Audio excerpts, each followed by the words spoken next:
یکی از مواردی که قانونگذاران کشورهای مختلف آن را جرم‌نگاری کرده‌اند، جرم تخریب اموال عمومی و خصوصی است. باید دانست که قانونگذار در این موارد ساکت ننشسته و به نوعی این جرایم را جرم‌نگاری کرده است. اما در کشوری مثل ایران، تخریب اموال عمومی به دست خود عوامل رژیم نشان دهنده این است که این رژیم برای بقای خود از هر حربه‌ای استفاده می‌کند.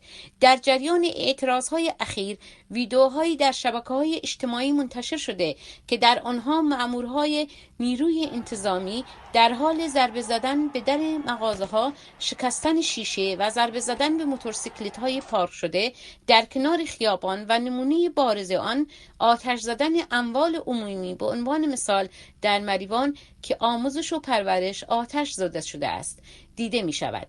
تخریب اموال توسط مأموران نیروی انتظامی و یگان ویژه از جریان اعتراضهای سال 88 و 96 و اعتراضات اخیر گزارش شده است.